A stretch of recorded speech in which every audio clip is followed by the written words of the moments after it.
ہم اگر میں اپنے کام کے حوالے سے بات کروں, ایک میں اس کو جیلسی نہیں کہوں گا, لیکن وہ ایک ہوتا ہے نا کہ یار یہ میرے دماغ میں کیوں نہیں آیا پہلے, یہ اس نے کیسے کیا ہے. تو میں ایک بات کر رہا ہوں کہ کچھ باتیں ایسی ہوتی ہیں نا کہ آپ ایک رش کرنا کہیں گے اس کو, یا آپ اس کو کیا کہیں گے کہ آپ اس کو کس ہوتا نا کہ یار یہ میں بھی کر سکتا تھا, یہ میں نے کیوں نہیں کیا, یہ کیسے کر گیا, یہ ایک سینس آف کمپٹیشن میں آ جاتا ہے.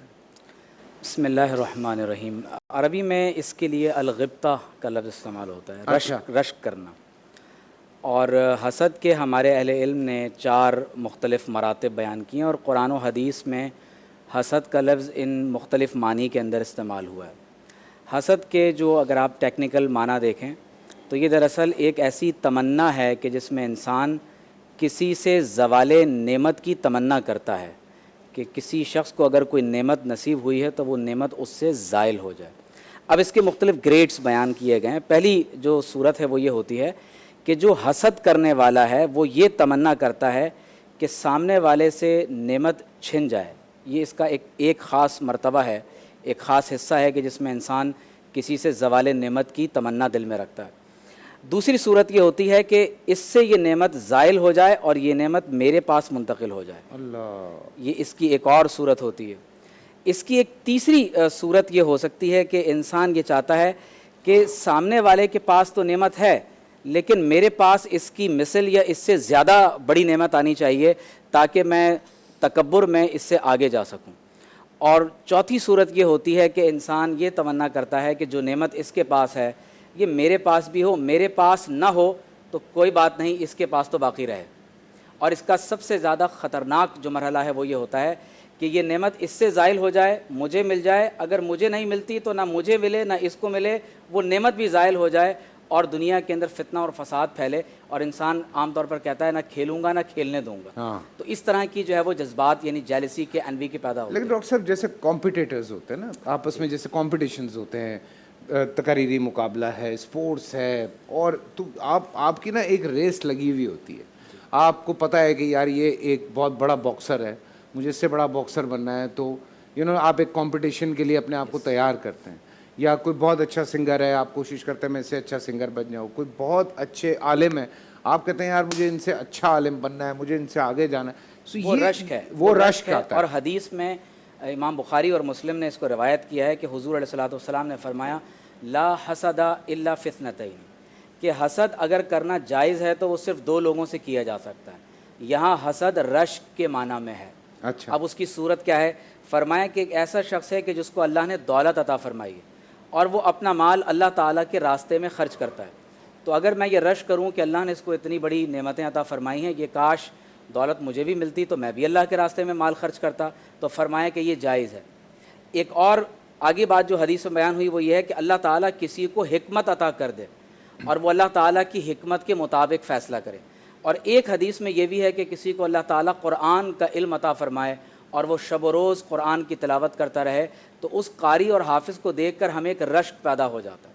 اب آپ دیکھیے کہ قرآن مجید میں اس میں چند آیات بڑی اہم ہیں. اللہ تعالیٰ فرماتا ہے وَلَا تَتَمَنَّوْا مَا فَضَّلَ اللَّهُ بِهِ بَعْضَكُمْ عَلَىٰ بَعْضٍ, اللہ تعالیٰ نے بعض کو بعض پر فضیلت دی ہے, تو فرمایا اس بارے میں یہ تمنا نہ کرو کہ یہ نعمت اس سے ہٹ جائے اور مجھے مل جائے. پھر اللہ تعالیٰ نے اہل کفر کا ذکر کیا کہ وَدَّ كَثِيرٌ مِّنْ أَهْلِ الْكِتَابِ لَوْ يَرُدُّونَكُم مِّن بَعْدِ إِيمَانِكُمْ كُفَّارًا, اہل کتاب یہ چاہتے ہیں کہ مسلمان ایمان کے راستے کو چھوڑ کر کفر کی طرف آ جائیں. وجہ کیا ہے؟ اللہ فرماتا ہے حسدا من عند انفسہم, کیونکہ ان کے دلوں کے اندر اس بارے میں حسد ہوتا ہے. ہم جب فلق اور ناس پڑھتے ہیں تو آپ دیکھیے اس میں بار بار یہی دعا کی جا رہی ہوتی ہے ومن شر حاسد اذا حسد, کہ حاسدین کے حسد سے بھی اللہ کی پناہ مانگی جائے جب وہ حسد کر رہے ہوں. اس کا ایک سب سے بڑا سبب کیا بنتا ہے؟ اس میں اللہ تعالیٰ نے جوئے اور نشے کی مثال دی. فرمایا انما الخمر والمیسر والانصاب والازلام رجس من عمل الشیطان فاجتنبوہ, فرمایا اس سے اجتناب کرو. اب شیطان کیا چاہتا ہے؟ اللہ تعالیٰ فرماتا ہے کہ شیطان یہ چاہتا ہے کہ ان یوقع بینکم العداوۃ والبغضاء فی المیسر فی الخمر والمیسر, شیطان جوئے کے ذریعے سے اور شراب نوشی اور نشے کے ذریعے سے اہل ایمان کے درمیان بغض اور عداوت کو پیدا کر دیتا ہے. تو گویا کہ اس کو میں اگر کنکلوڈ کروں آپ کی بات کو, تو رشک کرنا تو شرعن جائز ہے اگر جائز اور نیکی کے کاموں میں ہو تو رشک کرنا جائز ہوگا. آپ کمپٹیشن کے لیے جی اپنے آپ کو کمپٹیشن تیار ہے کرتے تو وہ ہیں رشک کرنا بالکل ٹھیک ہے. جائز ہے نیکی کے کاموں میں یا صحت کے جس میں کاموں آپ میں یا دوسرے کا مقابلوں میں برا نہیں چاہ رہے. آپ اس کے لیے برائی نہیں چاہتے. ٹھیک ہے. دوسری بات یہ ہے کہ ایک ایسا یعنی اخلاق کی بری صفت کے جس میں ہم زوال نعمت کسی اور کے لیے برائی کا ارادہ رکھتے ہوں یہ مذموم ہے, ممنوع ہے اور شرعن حرام ہے. اور تیسری اس میں ایک اہم بات یہ ہے کہ ہمیں اس کا علاج کیسے کرنا ہے, تو علاج ہوگا قرآن سے. وَنُنَزِّلُ مِنَ الْقُرْآنِ مَا هُوَ شِفَا, اللہ تعالیٰ نے اس کے اندر شفا رکھی ہے. تو اپنے آپ کو اخلاق رذیلہ سے محفوظ کرنے کے لیے, کیونکہ امراض قلب میں سے ہے, اگر تزکیہ نفس, جس طرح ڈاکٹر صاحب نے کہا, اگر ہم تزکیہ نفس کی طرف جائیں گے تو گریجولی حسد, بغض, عداوت, ان تمام تر چیزوں سے ہماری جان چھوٹ سکتی ہے. اللہ اکبر. حضرت میں آپ کو بتاؤں آج کل گوسپنگ کرنا برا نہیں لگتا لوگوں کو, کسی کے بارے میں بیٹھ کے گوسپ کرنا اور بیک بائٹنگ بھی ساتھ میں, ہاں, کہ کسی کے پس پشت اس کی برائیاں کرنا, خواہ مخواہ کی, اور خواہ مخواہ کی برائیاں کرنا, اور اس میں پھر اس قدر آگے بڑھ جاتا ہے انسان کہ اس میں سب سے خطرناک بات یہ ہوتی ہے کہ بعض اوقات حسد میں انسان اتنا آگے چلا جاتا ہے کہ سامنے والے سے بھی نعمت زائل ہو اور پھر اپنا بھی انسان نقصان کرتا ہے. اسی میں جو ہم اگر اس کو لنک کرتے ہیں تو وہ پھر آگے تہمت کی طرف جاتی ہے بات. تہمت ہو جائے تو 80 کروڑوں کی سزا ہو سکتی ہے. اللہ.